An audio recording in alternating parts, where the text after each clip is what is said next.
ছাদে গাছ লাগাতে কার কার পছন্দ বলেন তো? এভাবে ছাদে যদি গাছ লাগানো হয়। আসসালামু আলাইকুম, সবাই কেমন আছেন? আলহামদুলিল্লাহ আমি অনেক ভালো আছি।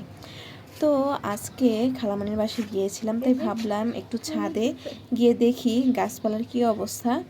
তো গিয়ে দেখলাম অনেক সুন্দর কুমড়ো গাছ হয়েছে, তারপরে এখানে আনারসের গাছ লাগানো আছে, তারপরে এই যে পেয়ারা গাছ, পেয়ারা গাছে কিন্তু পেয়ারাও ধরে আছে। খালামণি পলিথিন দিয়ে পেয়ারাগুলো আটকিয়ে রেখেছে যাতে পোকামাকড় না ধরে। এই যে খালামণির গাছে লেবু, অনেকগুলো লেবু ধরেছে, দেখতেও অনেক সুন্দর লাগছিল গাছটা।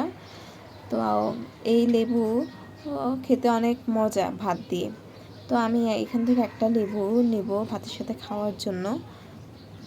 এভাবে ছাদে গাছ লাগাতে আমরা অনেকেই পছন্দ করি। খালামণি এই গাছগুলো অনেক পরিচর্যা করে, প্রত্যেকদিন সকালে এসে পানি দিবে, তারপরে গাছের যত্ন নেবে। তো আমি একটা লেবু ছিঁড়ে নিচ্ছি। তারপর অনেক সুন্দর ফুল ফুটেছে। কেমন লেগেছে আমার ভিডিওটা অবশ্যই লাইক কমেন্ট শেয়ার করবেন। সবাই সুস্থ থাকবেন, ভালো থাকবেন। আল্লাহ হাফেজ।